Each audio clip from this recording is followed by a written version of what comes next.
So I made some very interesting discoveries about the original structure of this church. My friend John, who's a professional carpenter, came out and helped me. He helped me remove this drywall, which we knew wasn't original. And it turns out underneath is this beautiful beadboard tongue and groove. And we think it goes all the way around the sanctuary because we also removed a section over here.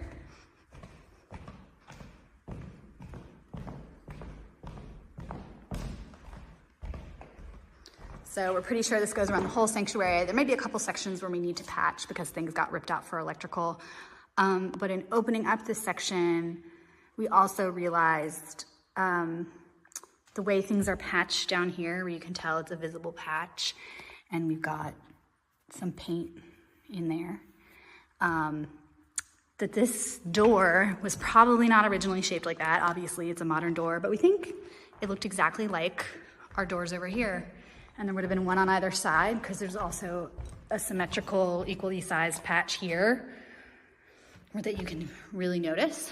Because this door was not original, but we are going to keep this door that size and that door that size, but we will have to patch these sections with some matching board. And we found out also, he helped me open up the pulpit. We found out the pulpit is not original for two reasons. One, this piece of furniture right here is the original pulpit. I had the church members tell me that. So that's right there. That was the original pulpit in 1868.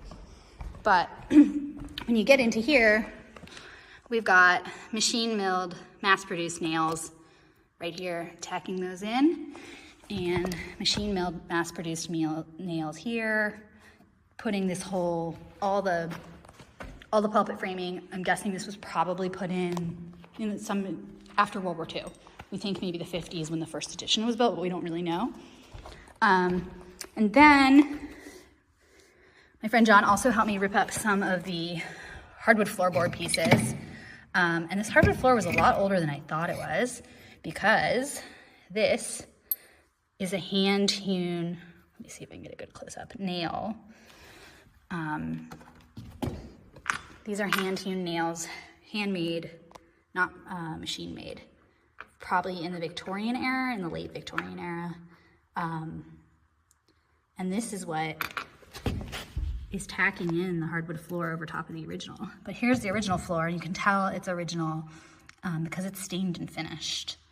But it's gonna have a lot of nail holes. So I have to talk to Historic and see if they want this floor or this one, because they're both in the period of historic significance, because the period of historic significance is all the way from when the building was built up until the early 50s before they put the addition on. So, but that's our original hardwood floor, our later, much later Victorian hardwood floor, but still at a time before things were mass produced when they were using hand-hewn nails, handmade nails. And then we also cut a hole up into the ceiling there. And we found out that there are no, you can see there's no plaster or tongue and groove marks or anything up on those original roof rafters up there. So we're gonna vault the ceiling if Historic lets us. So those are all the changes we're hoping to have come in the main sanctuary, you know, to re-expose the wood walls and vault the ceiling and expose the beams, get rid of the pulpit because it was not original, and it's also a very awkward height pulpit, and it's not quite big enough to do much anything with. And then I'll have to talk to Historic about which floor to do, and also the contractor. As much as I love this original floor, that would have been a really nice, big, beautiful, wide plank, because you can also see it underneath the pulpit. Very big, wide plank floor.